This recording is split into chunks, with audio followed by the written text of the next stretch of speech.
our family, our vision is harmed because we are the ones that are showing up, doing the work every day. So I'm gonna talk, and I'm also a preacher's kid, so I like for people to emote. You have to talk back to me, all right? It's what gives me joy. So I'm gonna talk, I'm gonna say some things, and if you do not walk away with anything else that I say today, I hope you walk away having a purpose statement. And your purpose statement is what it is that you know you are called to do, what it is that gets you up every day. I love a good dissertation. I got one of those.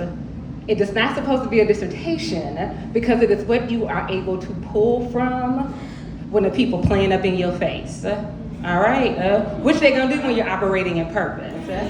So my purpose statement is to liberate financial capital for the advancement of Black women. To liberate financial capital for the advancement of Black women. I am very clear that it's what I was put on this earth to do. I do it intentionally, I do it enthusiastically, and I also understand that when I am not operating in that purpose, that work is not getting done. So, that's what I want. If you don't remember anything else, like, okay, Aisha said I need a purpose statement, let me get busy working on that. All right. So, and I actually do have some remarks written, y'all. I guess I should read them, maybe? I don't know, we'll see. We'll see how it goes. All right, so, how many of you have been saying, or how many of us have been saying since November, this moment, this moment, this moment? Over and over and over and over and over. We hear it every day. What is the moment? The moment means different things to different people. To me and my people, the moment means over 300,000 Black women pushed out of the economy. To me and my people, that means $32 million in SNAP benefits being held hostage. To me and my people, it means we are unclear about what the government is going to do for us, but not only are we unclear about what the government is going to do for us, we are clear about the fact that the government is not working on our behalf, and it's up to us as a community to come together. So that's our moment. But there's another side to that moment. There are people celebrating in this moment. There are people who this moment means riches and wealth that they have never ever thought was possible because of decision points that are being made. So we have to recognize that both things can be true depending on what room you are in. So yes, the moment is heavy for us, but not only is the moment heavy and so many of us lean into just the heavy aspect of it, the moment is also holy. And the moment is holy because it allows us an opportunity to lean into radical possibility. All right. And the moment is holy because it allows us to really lean into Ecclesiastes 3:1. And since I am a preacher's kid, whenever I cite scripture, I actually got to read the scripture. All right. So work with me, we got it pulled up. Okay. All right, so Ecclesiastes 3:1. So beautifully says, a time for everything. There's a time for everything and a season for every activity under the heavens. A time to be born and a time to die. A time to plant and a time to uproot. A time to kill and a time to heal. A time to tear down and a time to build. A time to weep and a time to laugh. A time to mourn and a time to dance. A time to scatter stones and a time to gather them. A time to embrace and a time to refrain from embracing. A time to search and a time to give up. A time to keep and a time to throw away, a time to tear and a time to mend, a time to be silent and a time to speak, a time to love and a time to hate, a time for war and a time for peace. I have read for the good people of God, Ecclesiastes 3:1-8, all right? So, we know both things can be true. It can be heavy and it can be holy. So many of us are stuck in the heavy. We've got to get beyond that. Yes, the time is hard. That has been established. Yes, the times are going to get harder. That has been established. The question is, what are we going to do about it? And the question is we, because it is a collective we. We, what are we going to do? Are we going to lean into the possibilities, the radical possibilities of this moment and do the work that is necessary in order to not just liberate ourselves, but to liberate our communities? And in order to lean into this radical possibility, y'all, I love us. We gotta stop sitting around here just saying, whoa, it's me, the time is hard. What are we going to do about it? That's right. We are here in this moment. Nothing happens by happenstance. You are alive, breathing, walking around, being empowered on God's green earth in this moment for a purpose. It is your business to get about understanding what that purpose is for and get to doing the good work that the Lord called for us to do in this moment. And in order to do that, in order to really lean into the possibility, we have to be anchored. And we have to be rooted, and we have to be intentional about that. Because when we are not intentional, we can drift from every crisis, because we know every day there's a crisis. We can drift to every outrage. Y'all, I am indignant and outraged daily. I just be walking around angry. I'm like, Jesus, I gotta pray a little bit more than walking around angry, because there is so much to be angry about. But when we do that, we are letting other people define our success. We are giving away our power, our worth, our direction. And again, when we do that, that just doesn't harm us, that harms our community, because we are all we got. There is no cavalry, the cavalry is here. So how I said earlier, in this heavy moment, we're all looking at the government and we are recognizing that the government is not our friend. Spoiler alert, the government has never been our friend. I hate to be the one to break it to you, but this is not new. And in this season, in this so much uncertainty, the only thing that can sustain us is when we are rooted deeply in why we are here and who we are doing this for. So when my bio was read, it read that I lead Springboard to Opportunities. Springboard to Opportunities is a nonprofit that I have found in 2013. Oh my gosh, I can't believe 2013, y'all, 12 years ago. I'm like, ooh, who knew?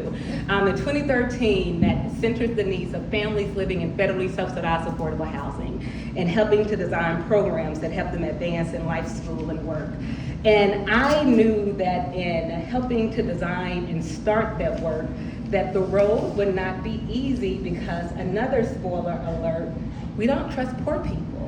And here it was, I was helping to start an organization that was going to have a narrative of being radically resident driven, and we were going to work with the poorest within this state, Black mamas, Black single mamas, and families making about $12,000 annually or less.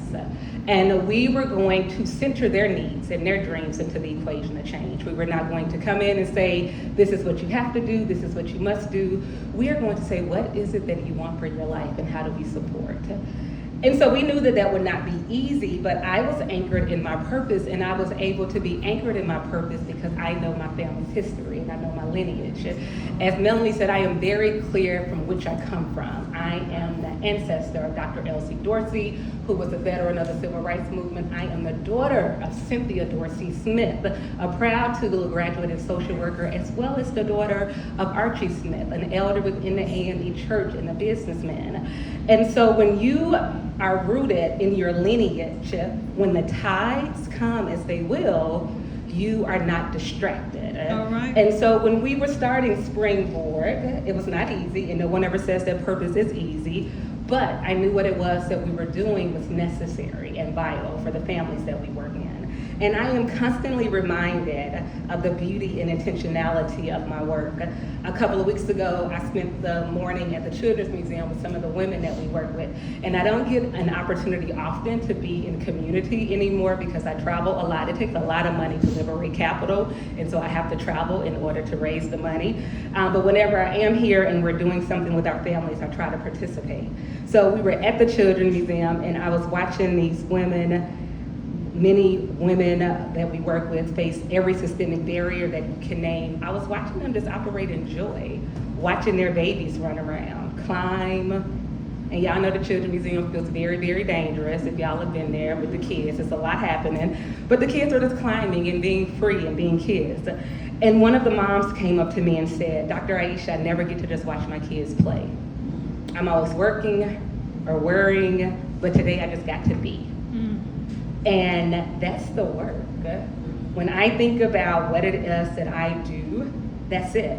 When I think about the fact that the work is not easy, I am very clear of the why of what it is that we do, and the purpose is always my guide. And that is important because then everything else becomes background noise. Do y'all remember Charlie Brown back in the day when the teacher would be talking and it's womp, womp, womp, but everything else becomes background noise. And that background noise will be there, but it is not what is in the forefront. And that's important when you're being challenged.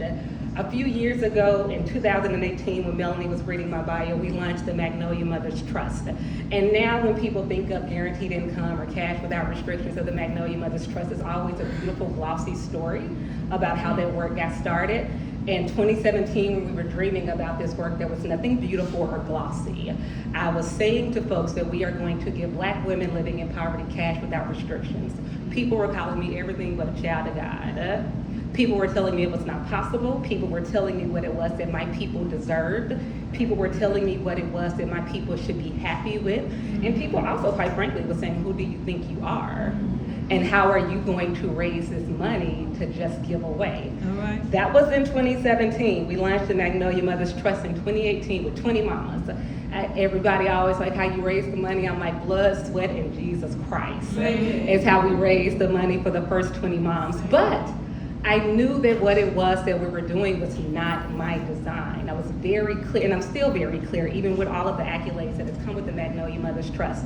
Magnolia Mothers Trust is not mine, it's divine work. I am just the vessel. And so when we launched the work in 2018, I knew that we had a blueprint. I knew that we had a portal to what was possible. We just needed the proof of concept. So when we launched Magnolia Mothers Trust in 2018, we were the first guaranteed income program in this country. Right here in Jackson, Mississippi, started 10 minutes away from here. And not only were we the first program in this country, we were the first to name that we were talking about Black women that live in poverty because we were pushing back on the narrative of deservedness. So we were saying that this population is entitled to a good life simply because they exist. And so we launched that work, and since then, guaranteed income is sort of like a thing. There are over 150 guaranteed income programs that have been started in this country. All of them started from the blueprint of the Magnolia Mothers Trust. We have liberated over $5 million right here in Jackson, Mississippi for the families that we work with. That little program that started with 20 mamas has gone on to serve over 400 mamas. We opened 529 accounts. When the water mains break, we give out money. We have bought down medical debt. Y'all, I am like, my organization and I, we're like what, Robin Hood? We bribe the rich and give it to the poor. We're like Robin Hood. I'm like, you got some money you feel guilty about having, I got you. You ain't gotta feel guilty about that money. Give it here so I can give it to these mamas. But I say all that to say, in doing this work, it has helped me lean deeper into my purpose, but I've also been able to watch what it looks like for moms, for families, for community, to lean deeper into their purpose. I watch mothers use those funds to go back to school, to buy cars so they can get to and from work, to move out of affordable housing into home ownership, to take their children to the dentist for the first time. People always ask me, what is your goal? Like, what's the end goal with Magnolia Mothers Trust? I don't have an end goal. It's not my business. I just give you the money. You do whatever you want to with it. But I know that there is going to be some kid years from now that is giving their valedictorian speech, and they are going to say the year that their mama got some money, how they changed their family. They're not gonna know my name. They're not gonna know the Magnolia Mothers Trust. They're not gonna know any of those details. They are going to know how that money changed their family's life. And that is what living on purpose gets you. When you're living in purpose, like I said, you just don't get to change your life, you get to change your community's life. You get to be the blessing that keeps on blessing. It's a ripple effect, which is why when I started this conversation, I said, if you don't do anything today, when you leave here, make sure you have a purpose statement that's in your back pocket. It becomes like your kryptonite, it's your cape. When the world gets at you and the chatter starts and everything seems hard, is what we lean into, is what keeps us anchored and rooted. And the thing about a root is that it is only useful when it's dropped down deep. Hello, am I preaching? Thank y'all. Y'all better emote. Hello, thank y'all. I love an audience that gets the instructions. Thank you. All right, so y'all clutch your pearls. This may hurt. So to clutch your pearls, everybody, it's okay. And I apologize in advance. Some of us, especially in this work, have our roots in shallow ground. It's in outcomes, in recognition, in external validation. And when the winds shift, When the grant ends, when the press moves on, when the world changes, we drift.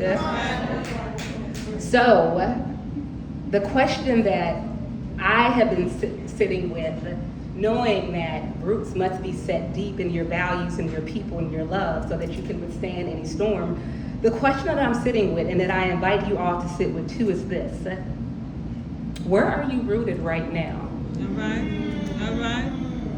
Because purpose isn't something we stumble into once and then hold forever. It's something that we return to daily. Every day I look in the mirror and I say my purpose statement, because I need to know why I am showing up. I wake up, I get with Jesus, I work out, I mind my business, I tend to them kids, I say my purpose statement, I leave our house like clockwork.